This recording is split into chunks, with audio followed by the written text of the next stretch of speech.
ಸಮಸ್ತ colour talkies ವಾಹಿನಿಯ ವೀಕ್ಷಕ ಬಾಂಧವರಿಗೆ ಡಾಕ್ಟರ್ ರಾಘವೇಂದ್ರ ಮೋಕ್ಷಗುಂಡಂ ಗುರೂಜಿ ಮಾಡತಕ್ಕಂತಹ ನಮಸ್ಸುಮಾಂಜಲಿಗಳು.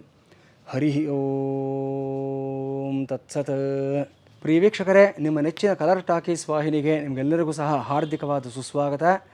ಈ ದೃಶ್ಯಾವಳಿಯಲ್ಲಿ ಗುರುವಿನ ಪಥ ಬದಲಾವಣೆ ಮತ್ತು ಅದರ ಆಧಾರದಲ್ಲಿ ದ್ವಾದಶ ರಾಶಿಯವರ ಮೇಲೆ ಆಗತಕ್ಕಂಥ ಎಲ್ಲ ಪ್ರಭಾವಗಳ ಬಗ್ಗೆ ನಾವು ಪರಿಶೀಲನೆಯನ್ನು ಮಾಡೋಣ. ಮುಂದಿನ ರಾಶಿ ಮಿಥುನ ರಾಶಿ.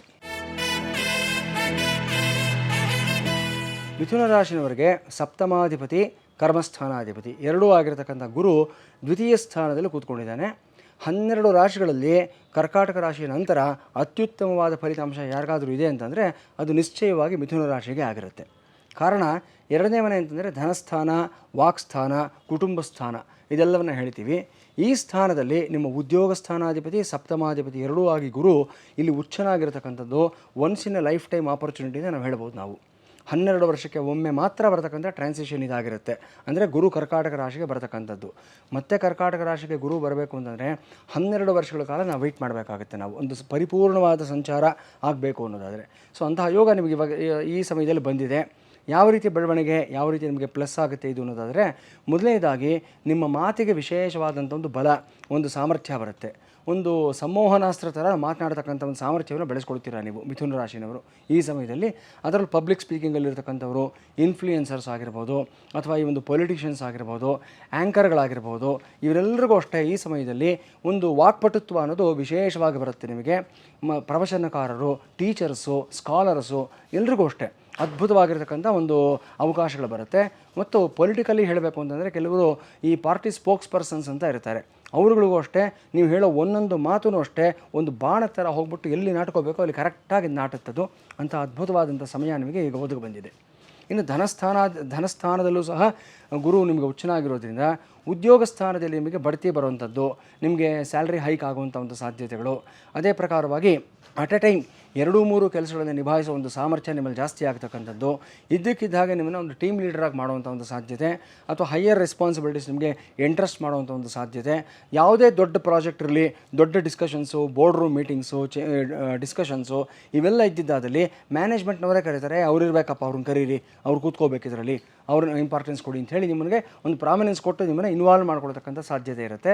ತುಂಬ ಚೆನ್ನಾಗಿದೆ. ಇನ್ನು ಸಪ್ತಮಾಧಿಪತಿ ಆಗಿರತಕ್ಕಂಥ ಗುರು ನಿಮಗೆ ದ್ವಿತೀಯದಲ್ಲಿ ಈಗ ಉಚ್ಚನಾಗಿರ್ತಕ್ಕಂಥದ್ದು. ಈ ಸಮಯದಲ್ಲಿ ಮದುವೆಗೆ ಯಾರ್ಯಾರು ಪ್ರಯತ್ನ ಮಾಡ್ತೀರಾ ಬರೆದಿಟ್ಕೊಳ್ಳಿ. ಮಿಥುನ ರಾಶಿನವರಿಗೆ ಅದ್ಭುತವಾದಂಥ ಸಂಗಾತಿ ನಿಮಗೆ ಸಿಗ್ತಾರೆ. ನಿಮ್ಮ ಮನಸ್ಸು, ನಿಮ್ಮ ಭಾವನೆ, ನಿಮ್ಮ ಎಮೋಷನ್ಸು ಎಲ್ಲವನ್ನು ಪರಿಪೂರ್ಣವಾಗಿ ಅರ್ಥ ಮಾಡ್ಕೊಳ್ತಕ್ಕಂಥ ಒಂದು ವಿಶೇಷವಾದ ಸಂಗಾತಿ, ಅದು ದೈವಿಕವಾಗಿ ನಿಮಗೆ ಸಿಗುವಂಥ ಸಾಧ್ಯತೆಗಳು ಹೆಚ್ಚಾಗಿರುತ್ತೆ. ಅಂದರೆ ಈ ಡಿವೈನ್ ಇಂಟರ್ವೆನ್ಷನ್ ಅಂತ ನಾವು ಹೇಳ್ತೀವಿ.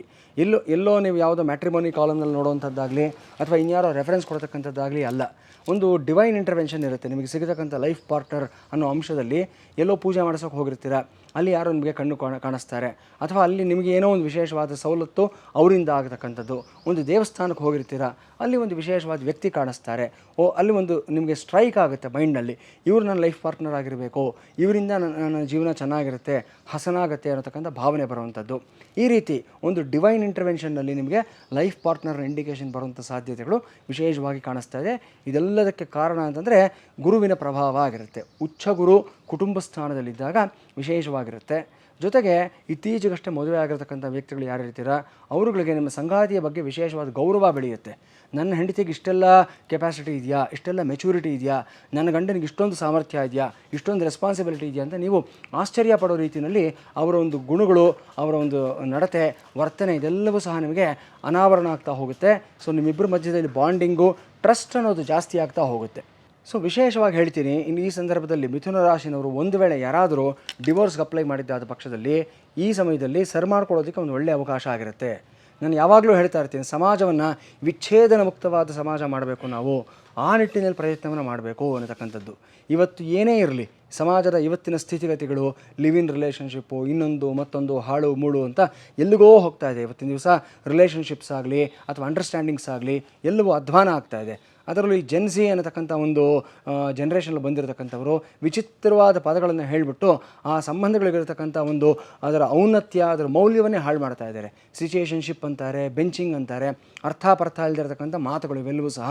ದಯವಿಟ್ಟು ಎಲ್ಲ ವೀಕ್ಷಕರಲ್ಲಿ ವಿನಂತಿಯನ್ನು ಮಾಡ್ಕೊಳ್ತೀವಿ, ನಾವು ಸನಾತನ ಧರ್ಮದ ಅನುಸಾರಕರು, ನಾವು ಹೈಂದವ ಧರ್ಮವನ್ನು ಅನುಸರಿಸ್ತಕ್ಕಂಥವರು, ಭಾರತ ದೇಶದಲ್ಲಿ ಹುಟ್ಟಿದ್ದೀವಿ, ಈ ಧರ್ಮವನ್ನು ಗೌರವಿಸೋಣ, ಈ ಧರ್ಮವನ್ನೇ ಅನುಸರಿಸೋಣ. ವಿವಾಹ ಅನ್ನೋದು ಜೀವನದಲ್ಲಿ ಒಮ್ಮೆ ಮಾತ್ರ ಆಗಬೇಕಾಗಿರ್ತಕ್ಕಂಥ ದೈವಿಕವಾಗಿರ್ತಕ್ಕಂಥ ಪ್ರಕ್ರಿಯೆ ಆಗಿರುತ್ತೆ.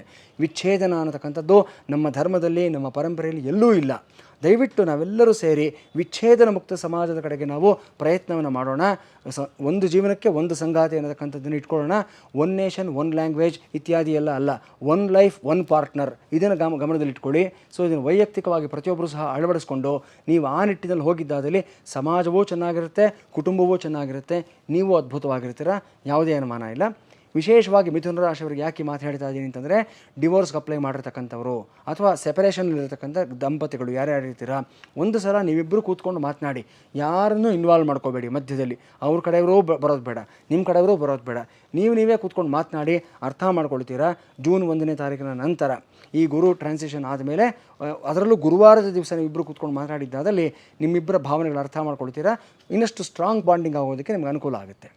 ಇನ್ನು ವಿಶೇಷವಾಗಿ ಮಿಥುನ ರಾಶಿಯವರು ಹೇಳಬೇಕು ಅಂತಂದರೆ, ದ್ವಿತೀಯ ಸ್ಥಾನದಲ್ಲಿರ್ತಕ್ಕಂಥ ಈ ಗುರು 6, 8 ಮತ್ತು 10ನೇ ಮನೆಯ ಮೇಲೆ ವೀಕ್ಷಣೆಯನ್ನು ಹಾಕ್ತಕ್ಕಂಥ ನಾವು ನೋಡ್ತಾ ಇದ್ದೀವಿ. ನಾವು ಹಲವಾರು ವ್ಯಕ್ತಿಗಳಿಗೆ ಈ ಸಮಯದಲ್ಲಿ ರೋಗಗಳಿಂದ ನಿವಾರಣೆ ಸಿಗತಕ್ಕಂಥ ಸಾಧ್ಯತೆಗಳಿರುತ್ತೆ. ಈ ಉದರ ಬೇನೆ ಅಂತ ಹೇಳ್ತೀವಿ. ಇತ್ತೀಚಿನ ದಿನಗಳಲ್ಲಿ gastric problem, acidity, ulcer problem ಇವೆಲ್ಲ ತುಂಬ ಜಾಸ್ತಿ ಆಗ್ತಾ ಇದೆ. ಒಂದು ಕಾಲದಲ್ಲಿ ಹೊಟ್ಟೆ ಉಬ್ಬರ ಬಂತು ಅಂತಂದರೆ, ಅವನ್ನೆಲ್ಲ ಕುಡ್ಕಾ ಇರಬೇಕಪ್ಪ, ದಿನ ಕುಡ್ಕೊಂಡೆಲ್ಲ ಓಡಾಡ್ತಾ ಇರ್ತಾನೆ, ಅದಕ್ಕೆ ಈ ಥರ ಲಿವರು ಎಲ್ಲ ಡ್ಯಾಮೇಜ್ ಮಾಡ್ಕೊಂಡಿದ್ದಾನೆ ಅಂತ ಹೇಳ್ತಾ ಇರ್ತೀವಿ. ಇವತ್ತಿನ ಕಾಲದಲ್ಲಿ ಆ ಥರ ಆಗಬೇಕು ಅಂತೇನಿಲ್ಲ. ಬರೀ ಜಂಕ್ ಫುಡ್ ತಿನ್ನೋದ್ರಿಂದನೂ ಸಹ ನಿಮ್ಮ ಲಿವರ್ ಡ್ಯಾಮೇಜ್ ಮಾಡ್ಕೊಂಡಿರ್ತಕ್ಕಂಥವ್ರು ತುಂಬ ಜನ ಇದ್ದೀರಾ. ತಿಂಡಿ ಪೋತರಾಗಿ ಹೋಗಿದ್ದೀರಾ. ಇವತ್ತಿನ ದಿವಸ ಯೂಟ್ಯೂಬ್ಗಳನ್ನ ನೋಡ್ತೀರಾ, ಬೇರೆ ಚಾನಲ್ಸನ್ನು ನೋಡ್ತೀರಾ. ದಿನಕ್ಕೆ ಒಂದೊಂದು ದಿವಸ ಈ ನಾಲಿಗೆ ಚಪಲ ನೀವು ಕಂಟ್ರೋಲ್ ಮಾಡ್ಕೊಳ್ಳೋಕ್ಕಾಗದೆ ಹೊಸ ಹೊಸ ರುಚಿಗಳನ್ನ ಹುಡ್ಕೊಂಡು ಎಲ್ಲೆಲ್ಲೋ ಹೋಗ್ತೀರಾ. ನಿಮ್ಮ ಜೀರ್ಣಶಕ್ತಿನ ಗಮನದಲ್ಲಿ ಇಟ್ಕೊಳ್ಳದೆ ಅದನ್ನು ಮೀರಿ ತಿಂದುಬಿಟ್ಟು ನೀವು ಬಂದು ಸಮಸ್ಯೆಗಳನ್ನು ತಂದುಕೊಡ್ತಾ ಇದ್ದೀರಾ. ಸೊ ಇದನ್ನು ಕಂಟ್ರೋಲ್ ಇಟ್ಕೋಬೇಕಾಗುತ್ತೆ ವೀಕ್ಷಕರೇ. ಈ ರೀತಿ ಇರಬೇಕು, ಮನುಷ್ಯನ ಜೀವನದಲ್ಲಿ ರುಚಿ ಇರಬೇಕು, ವೈವಿಧ್ಯ ಇರಬೇಕು.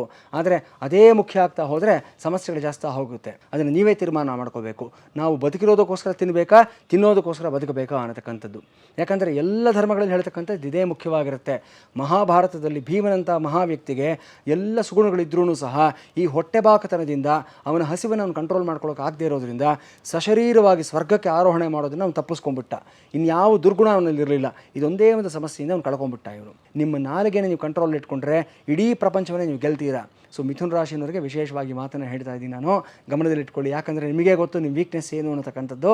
ಸೊ ಇದನ್ನು ಕಂಟ್ರೋಲಲ್ಲಿ ಇಟ್ಕೊಳ್ಳಿ, ಎಲ್ಲವೂ ಚೆನ್ನಾಗಿರುತ್ತೆ, ಏನು ಸಮಸ್ಯೆ ಇರೋದಿಲ್ಲ ನಿಮಗೆ.